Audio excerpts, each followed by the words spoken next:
Hi, it's Alison from the Barn and the Bay.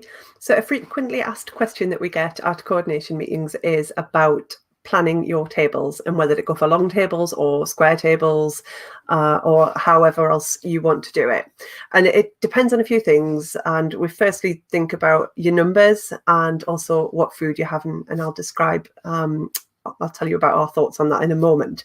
So what I'm going to do very quickly is just to show you a few photos from weddings that we've had here.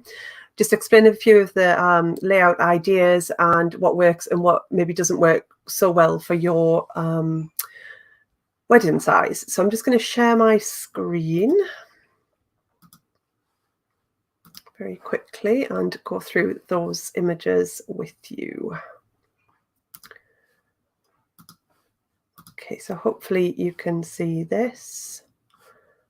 Just switch that off for the moment. Okay, so this is a long table layout in the barn. So up at this end, you've got your top table. What you can't see behind here is a rustic backdrop that we've got in now, and you'd have your top table in front of it. And then you've got these legs coming off it. So this wedding layout is ideal for 120 plus guests. It's the best way to get a lot of guests into the barn. And if you've got a larger wedding, it's a really good layout. So you can have as many sort of legs as you want, really. So an ideal layout here is 4 legs, and then we've got 4 tables down each one. And you can also have 2 legs going down this bit here. So we can actually fit up to 6 legs in this bit and another 2 in there. So there's plenty of space to fit the tables in there. The straw bales aren't there anymore. So we can put tables all the way down there. What we tend to do is if we're having tables down this middle bit is that we'll flip them later on. So when the dancing starts, we'll clear the tables and we'll take the tables out of the middle bit there, and just everybody kind of moves over to these ones. And that just gives you a little bit more circulation space, especially when people are having a drink later on. It just makes it that little bit easier to get to the bar. So with a long table, what you've got to think about is your guests are going to be sitting quite close opposite each other. So you don't want to be cluttering the table too much. This is a really good layout, but it also shows you how many glasses. So this is before the flowers went on the table. And it shows you how many glasses you're going to need per person, because they do take up quite a lot of space. So you're typically going to have a wine glass, a champagne glass, and a tumbler per person. You're going to have your wine on the table, and you're also going to have water carafes and drinks for kids as well. So think about that when you're setting up. I'm going to flip onto the next image of this wedding where they put the flowers in. So what they did really well for a long table is they had bottles with flowers in. Now, if your florists worked here before, they're going to know what works really well here. If they've not worked with us before, tell them to get in touch if they need any help. But also, it's a good idea to show them some pictures of the layout that you want. You wouldn't want a great big statement floral piece on a long table like this, because people aren't going to be able to speak to each other across it, and there's just not going to be enough room on the table to put things down. So bottles like this with flowers in work really, really well on a long table. We also suggest that if you're going to have a larger centerpiece, that you put it here on the join of the table, and you can see this has worked really well on these tables. So if you pop your wine down here, have any flowers here, and it's sort of between 2 tables, but it means that you're not, if you're putting it there, you're going to obstruct the view to these people, whereas if you're putting it in the middle, it's not in the way. So I'm just going to flick onto what we call a twin table, and I'll be able to explain that a little bit more. So a twin table is the same as a long table setup, but you've got tables in pairs with gaps in between. And this is if you really like the long table layout, but perhaps you you don't need as many tables in. It's just a much easier way to help people flow around the tables, get to the bar and the dance floor. As soon as people hear that song that they love, they'll be up and running away, and it just makes it a little bit easier to help them run to the dance floor. So when we're thinking about the tables, as I was saying, about putting things on the join, what I'm talking about is if you pop it here, if you've got a larger centerpiece. And for some ideas, if you go to our website, we've got a table styling page, which has got lots of different ideas, and it'll give you a few suggestions for things. But if you pop your larger piece here, and then maybe have some smaller flowers on these tables and some candles and tea lights and things dotted around, you're going to get much more impact. The tables are going to look really good, and they're not going to be too cluttered later on. So as well as the longs and the twins, we also have a square table layout. So this is ideal for 6 to 10 guests. So you can have 6 people sitting down the sides, and you can also put 2 people on each end. One thing to think about if you're doing a square table and you're using trestle tables like ours is when you sit somebody on the end, it's probably best for a child to be on the end or a high chair. Adults can sit on the end, but it's just a little bit less leg room there. So we always suggest if you pop a child on the end, that can put their legs underneath a bit easier. So with a square table, you can have a bit of a bigger centerpiece.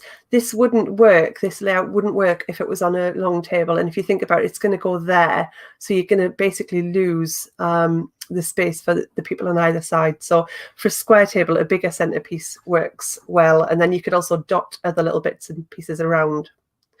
Now, what I spoke about at the very beginning was things to think about are your numbers and your food. So if you are having a sharing style meal, so your caterers are going to bring out lots of dishes to the table and guests are going to serve themselves from that, which is really popular now, you'd probably want to be looking at a larger table like this, because you've got lots of space to be putting the dishes down. If it was on a long table, really you want the plates to be coming out with everything on them. Or you need to build in some space by taking out a couple of the chairs so that you've got space to put everything down. So your best thing to do when you're planning this, if you're having a larger meal with lots of dishes, is speak to your wedding coordinator and they'll be able to advise on this one.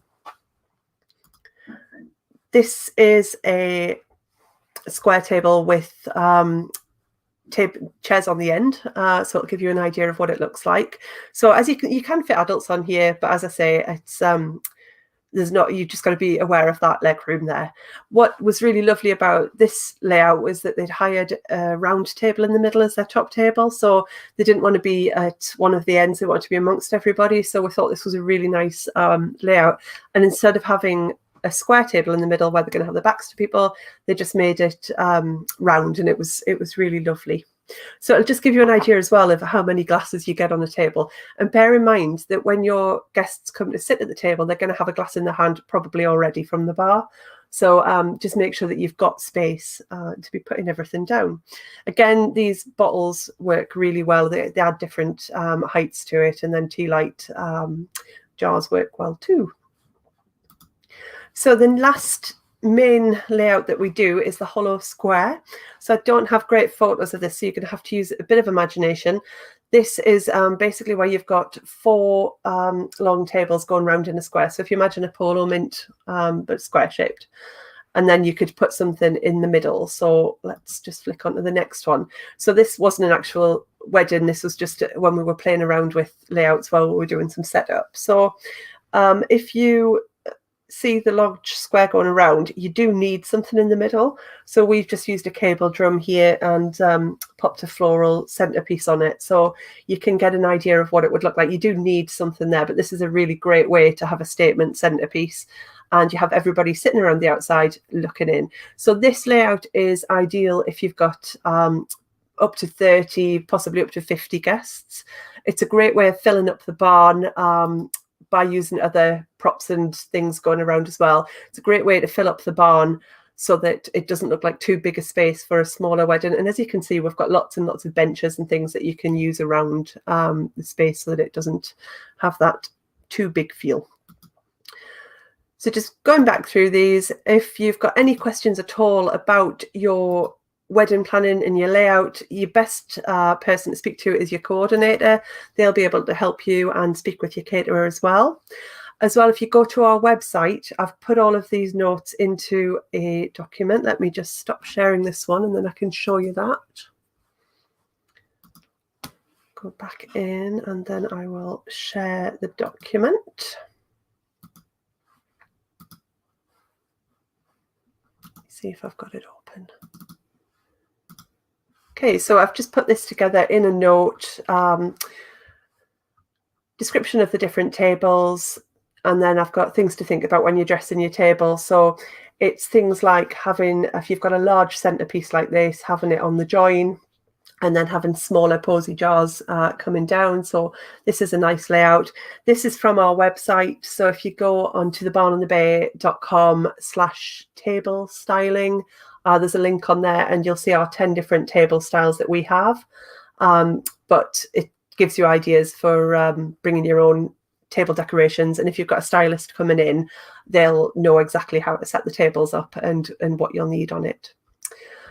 So it just goes through the different tables, and then also a few things to think about that everybody forgets. So there's always, people always think they've got to fill the tables up, but actually there's quite a lot to go on there already. So think about that. A great idea for when you go to your coordination and meeting is to ask them to set you a table out. So anybody who's coming to their 6-month coordination meeting, we can set you a table up if you've got all of your bits and pieces with you, and then you can have a play around with it and see what it's going to look like. And it's always best to see it actually set up rather than just visualizing it on paper. So just things to think about. Your guests will want to put items on the table. You're going to have your food. Is it going to be served on platters? Leave plenty of space for it. If it's grazing tables, that sort of thing. Ask your caterer what size the plates are. And then just think of how many glasses, your wine, all of that sort of stuff that's to go on there. So I hope that's helpful. And if you've got any questions, please pop them in the questions below or contact us on the coordination team. And we'll see you in the next video.